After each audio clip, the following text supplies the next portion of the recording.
All right, welcome everyone to Hired the Podcast. I've got Adrian Williams here right now from Miller Resource Group, Director of Recruitment and Business Development in the HVAC, Building Automation, and Energy Management sector. Adrian, how you doing today? I'm doing great. Thanks for having me on, Travis. Great. My pleasure, sir. Adrian has been one of the most successful recruiters in MRI Network over the past couple of years. And Adrian, tell us a little bit about yourself. No problem. I've been in the recruiting industry for the last 5.5 years.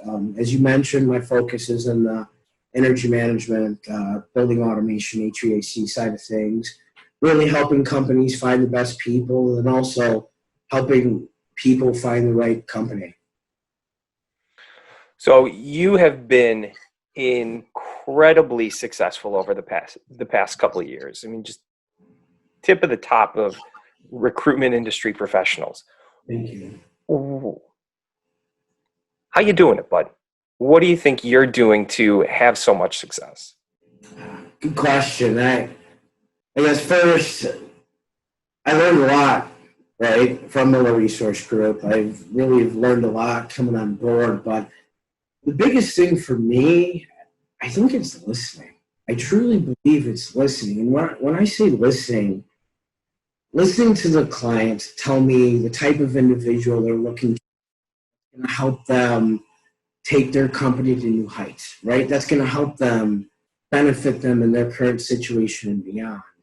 But on the flip side of that, it's listening to the candidate as well. Listening to them tell me what they're looking for, why they're interested to make a change, where they're looking to go. I mean, what's big to them, and from that, I'm able to build a strong relationship, which builds trust, in my opinion, right? It builds trust, and they see that we're truly there. We're there for them. We actually can become a valued asset to them, and we're not there just to try to be just someone that's there to make a buck. We're there because we actually care about what we do. Yeah, well, you got to find the customers, the companies that value that listening skill, I think. And because, and I hate to say it, Adrian, but I think a lot of talent acquisition programs are broken. And so all they're trying to do is match a resume to a job description and make sure those buckets align, use applicant tracking systems to knock out people that aren't qualified.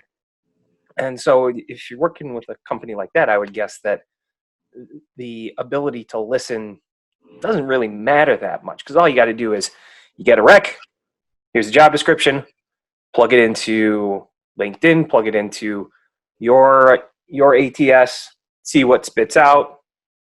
Ones that come back to you, send them on over, and that customer is as happy as they're going to be getting resumes that match a job description. But I think to what you're saying is that if you find the companies that value your ability to really listen and ask the right questions and try and understand, and then go out and take your new knowledge, your understanding, and uncover the people that have the potential to achieve what you heard the customer say, that is an incredibly valuable skill to people and companies that understand that value. I completely agree with that. And I think the reason, adding to that, we're now on their level. They allow us to be a part of that. They're opening up to us and sharing with us the type of individual that can help them get to where they want to be, right? So us, I don't just want to know about the type of individual they want. I want to know why, right? That's important. Why do you want this person? What is this person going to truly do for you? But even on the flip side, I'm asking the individuals, you're looking for this type of role. Why?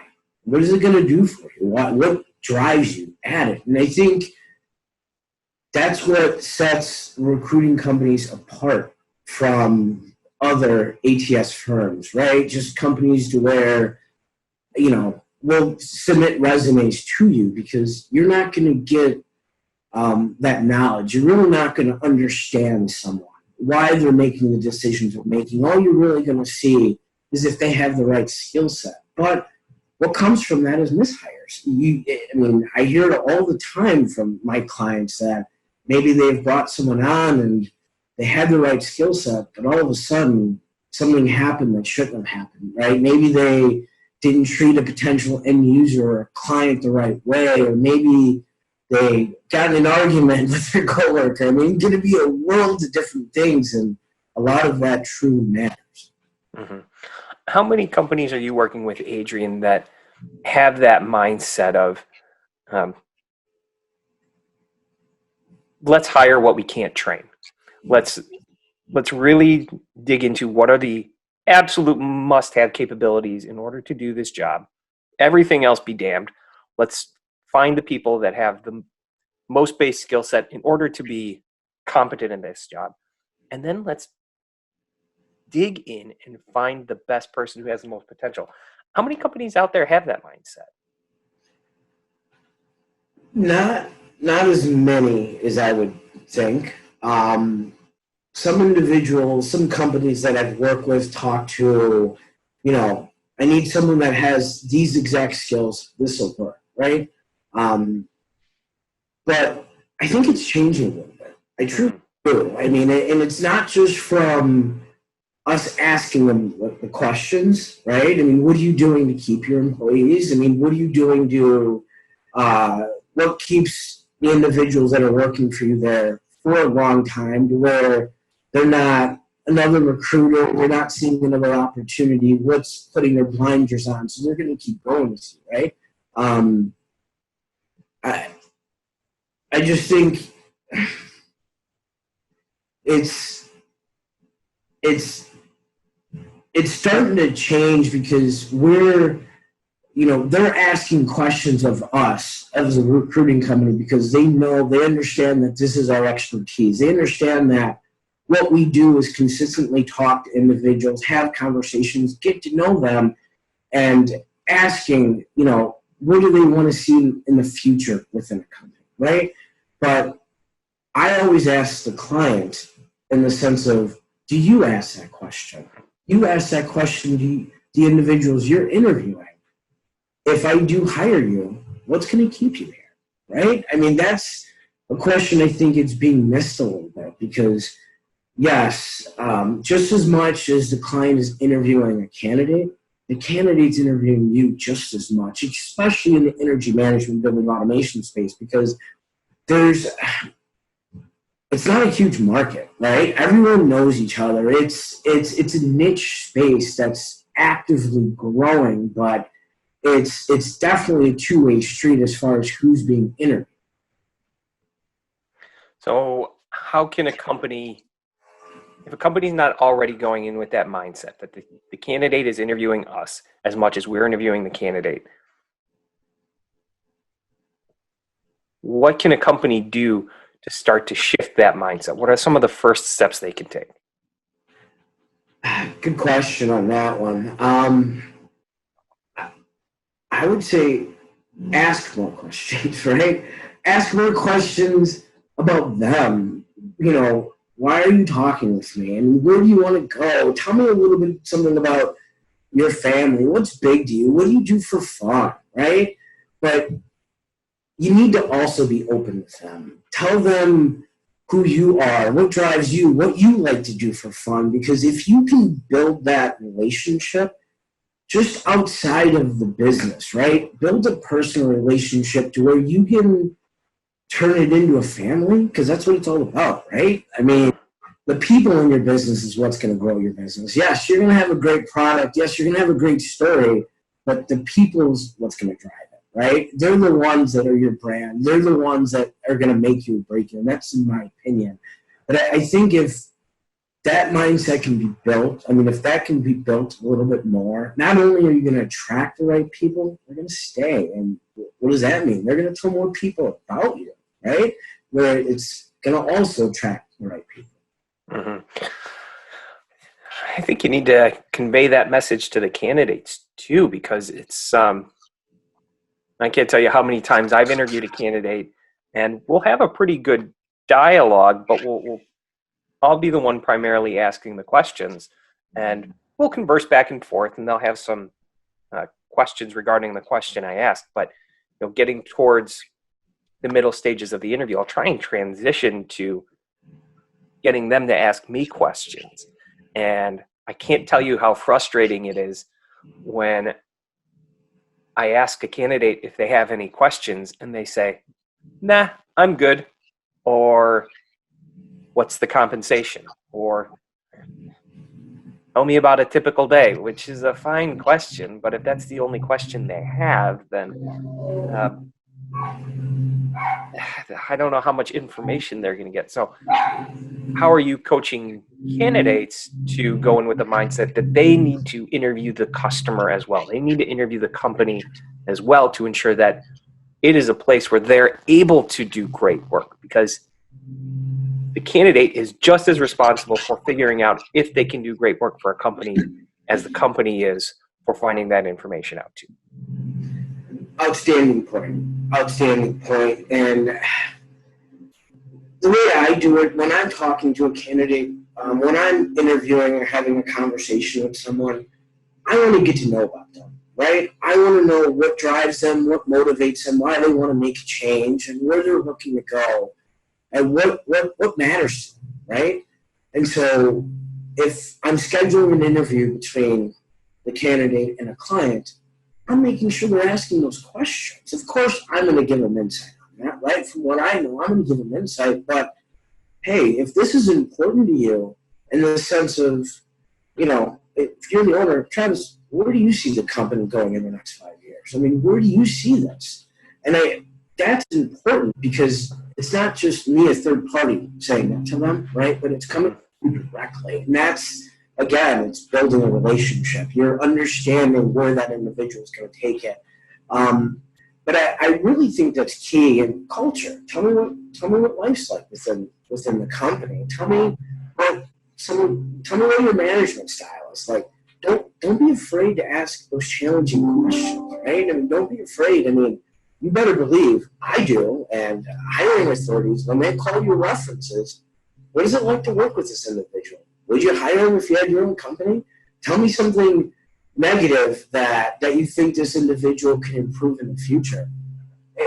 Don't be afraid to ask them that question. I mean, in my first 12 months, what are some of the things that I can accomplish that's going to make you say you made a great decision hiring me? Or, in your opinion, what are some of the hurdles I might have to overcome in a short time? But those are questions that I believe that are definitely different, right? But I think from that other person's perspective, I'm referring to a hiring authority, a lot of times they're going to be like, wow, I was challenged. That's different.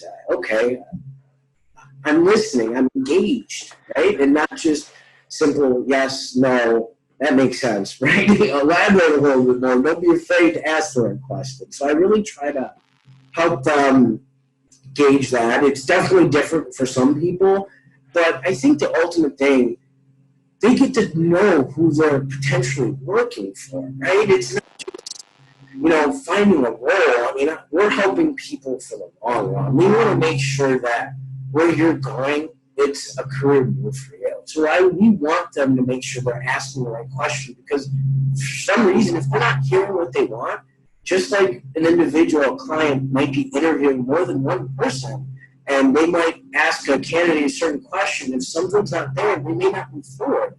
You better believe the candidates are doing that too. If they're asking the client a certain question and they hear something that doesn't intrigue them, there's a chance they might walk away and move forward. But they need to, instead of wasting everyone's time to where they're hiring people and a few months go down the line and it's just not working out for whatever reason. Mm-hmm.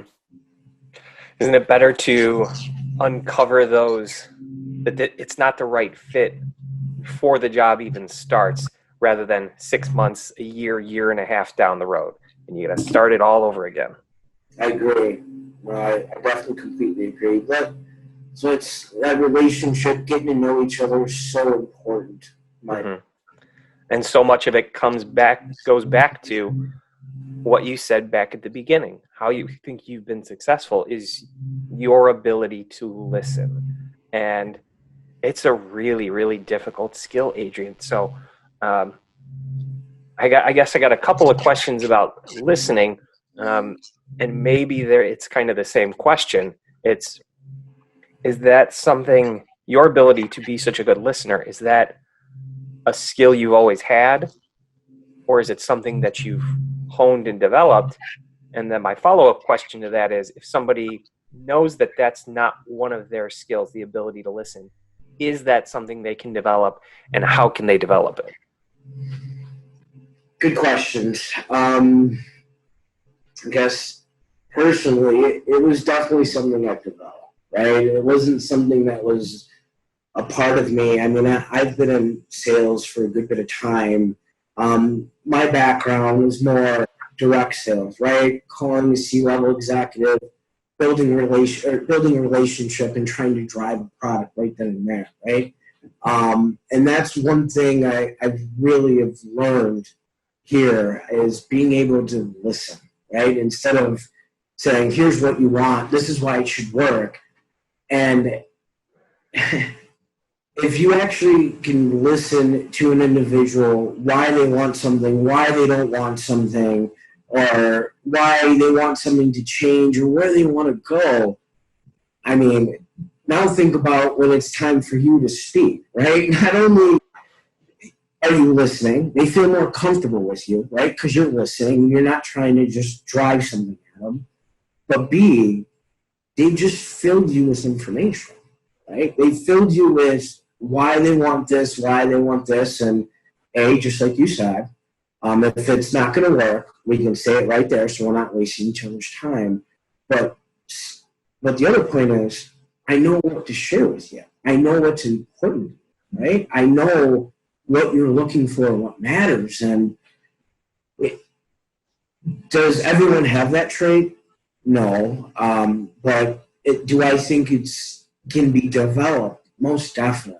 I truly do. I think it's just stepping back a bit, right? I mean, everyone in the sales side of things, at least, we're there for a reason, right? You're there to push a product, service, whatever it is, but take a step back from that for a little bit. I mean, of course, if you can build that relationship and create a conversation and then go in, you know how to do it, and they're to listen a lot more compared to whatever emails that you might get, phone calls selling you new insurance or whatever that could be coming out of your way. I mean, I think it definitely can be built on that side.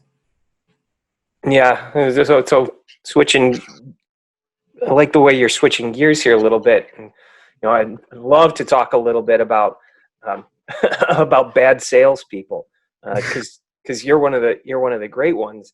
Um,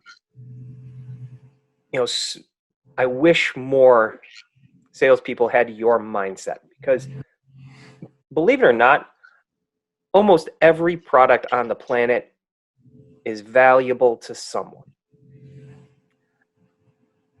I think so many salespeople have the mindset that my product is valuable for everyone. And they just go in and they just goddamn steamroll their prospect into saying, this is my product, you need it. Without my product, your life will be worse. But you don't do that. You go in with why. You go in with your listening, and you really try and uncover the problem. Because, being a recruiter, your product is your ability to find people to help them achieve their goal, achieve their vision. And if you just go in and ram a candidate down their throat, or you've got an opening, I can help you fill it. Well, maybe not. I think the candidates that you might be presenting to your customers, person might not be valuable for them right now. Your ability to find candidates might not be valuable to them right now, but you go in listening, trying to uncover if they have a need for the value you can provide. How do you go about doing that? Good question. Now, first part, this may be where the sales bloodline comes from a little bit. Yes. Do I think there can potentially be a win in every opportunity, some way or shape, form? I do. Maybe that's just my sales bloodline, but you have to know what. You have to know how. You just can't go at it. And just what you said, you have to go in and listen, build a relationship, because maybe they may have a need, but maybe it's not now. But at least you understand who they are, what drives them. But guess what? They're getting to know you too, right? And then maybe in the future, when something turns around or anything of that sort, they may reach back out to you. Or if you're, checking back in with them, you never know what can be there, right? And so I think that's why I say that as far as relationship building. But the biggest word on that is trust. I think that's what it is. It's really building trust, and I think it's a huge differentiator, right? And not just in the recruiting side of things. I think in any industry. I mean, end users, someone using your product, using your service, why do they stay with you? I mean, if someone's coming in with a lower price, or because you've built that relationship and trust, and you can't put a dollar figure on that, right? I mean, it's tough for someone to go in and build that. Right? Mm-hmm. So what can a company do, Adrian, to uncover whether or not a recruiter or a search firm has the ability to be that trustworthy partner? Good question. I think the first thing is, have a conversation with a potential recruiter or search firm, right? I mean, there's some firms that won't use a recruiter. Not sure why, whatever reason. Some companies love them, won't use them, don't know why. But I think the first step is have a conversation with someone, right? Understand who they are, but understand what they've done, and don't be afraid to share with them what you're trying to do. Right? Don't be afraid of that, because if you have a valued asset, a valued recruiter who's actually a partner with you out there sharing your story, and they're in your industry, you gotta realize that's all they do is talk to people. They're gonna, if you tell them what the type of person you want, more than likely, if they're listening, right, if they're building the relationship with you, more than likely, they should be able to help you attract the right person that's going to build the empire with you together, right? And it's not just for you, but it's also for the candidate. It's both sides. Mm-hmm. So let's shift gears here a little bit, Adrian. So you've been incredibly successful finding and engaging with top talent in energy management, building automation, HVAC. Tell me about the current state of your industry. How is it dealing with the current crisis, and what does its future look like? Good question on that. Now, my world, energy management, building automation, right? We're all about going more green, right? Reducing the energy output, right? We're about ease of use, being able to control multiple buildings from you sitting down through the Internet of Things, right? Through the cloud, right? But this current state, I mean, it's hurt everyone in a multitude of different ways. And I mean, I have some clients that prior to this were all about, being able to manage a motor, reducing the speed of it, right? So you're reducing energy costs. But now with COVID appearing, we have companies like, wait a minute, we need to increase the speed. So we're having more airflow. We're filtering the air a little bit, talking indoor air quality, IAQ, finding ways to, depending on how many people may be within a facility, just to reduce any type of airborne bacteria out there. And so, I mean, we're here, right? We're in this space, and I mean, this is something that, we're doing what we can just to continue to benefit the world, trying to do what we can to, reduce the various pollutants as easy or as quick as possible, just so we can live better. So what does that mean for candidates out there? What can they expect the job market in energy management to look like over the next couple of months, the rest of the year, the next 6 months, and the next year or two down the road? We're definitely excelling, right? I mean, we're all around innovation. We're all around finding new and improved products to reduce a school's output, right? To reduce the healthcare market, to reduce any of the major manufacturing, pains that there are. And I say pains and cost, energy cost. I mean, if there's something that can be developed that's,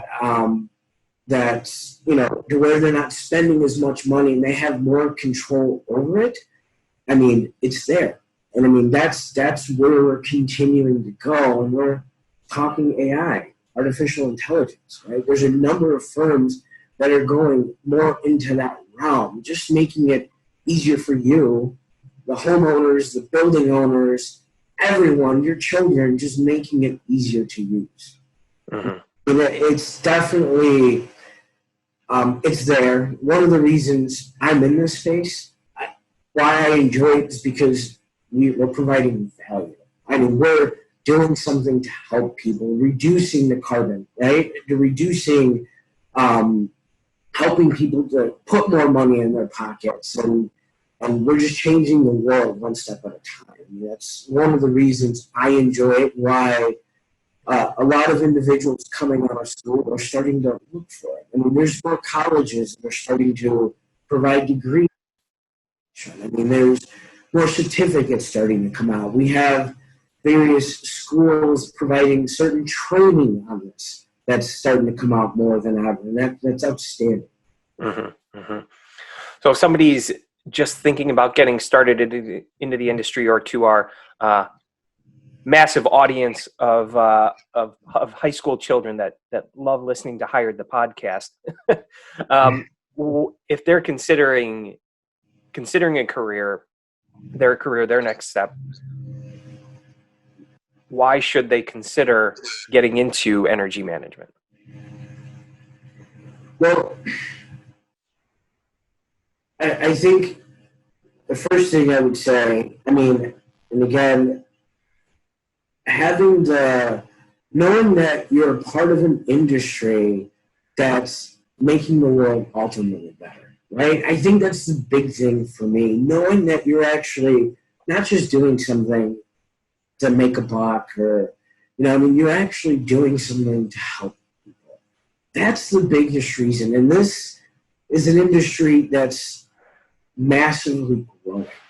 I mean, the demand for it is there. It's a demand that's never going to go away, because everyone's trying to increase their energy, but improve their output, but reduce what's coming out of the pocket, right? And so manufacturers are consistently updating various products, HVAC equipment, hydronic equipment, indoor air quality. I mean, everything is consistently improving, and it's just a world that's going to continue to thrive. Mm-hmm. So you've been at Miller Resource Group for almost 6 years now, right? Yep, that's correct. So tell me a little bit about that. What's kept you with Miller Resource Group and made you so and been so successful there for so long? Good question. And I hate to repeat myself, but this kind of goes to what I said. And I felt this when I was there, and I continue to feel it. This is why I'm still here. They've understood me, right? They've listened to me. They've asked me questions. They actually care about my family and I, right? They want to know who I am, where I'm at, and wanting to make sure that I have all the tools that I need to help me excel and improve. And I mean, that's huge. But the other thing is collaboration. I mean, we collaborate internally so heavily.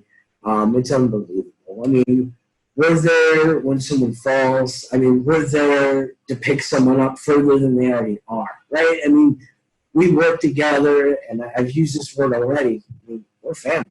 I mean, that's huge. I mean, we've created that, and and the way that we all try to drive who we are to potential clients and candidates, that's one of the reasons we're growing, because they see the way we are and they want to, and they see, the relationships that we put together, referring to client, candidate, and companies, individuals are continuing to come back to us. We truly care about what we do. And that's one of the reasons I'm here. I'll always be here. And I absolutely love it. I love your talk about collaboration. Any advice for companies out there struggling with the ability to collaborate with so many people still working from home? Good question. It's definitely difficult, right, for all of us. Everyone's using Zoom, Skype video. It's something no one's hasn't really been into in this type of situation. But you got to talk, right? Have that conversation. What we did at Miller Resource Group, we went to go meet, outside. We went to, hey, how's everything been? Where you at? How's everything at home? That's different. Do that, right? Reach out. At the end of the day, maybe if there's a cocktail hour, have some type of continued collaboration there. And definitely got to come up with different things. Maybe certain awards, bring up some type of appreciation for your team. We're all going through it, not just the CEO or the C-level executives, all the way down to the lowest person that's in the company. We're all going through it, but we all got to be together. And everyone within your company knows that. It just feels that you're, I want to say the word wanted, but you're just a part of it, right? It feels that everything's together. Mm-hmm. Oh, that's great. All right, Adrian, anything you've been reading, watching, consuming, or anyone you've been following that's been really influencing you lately? I'm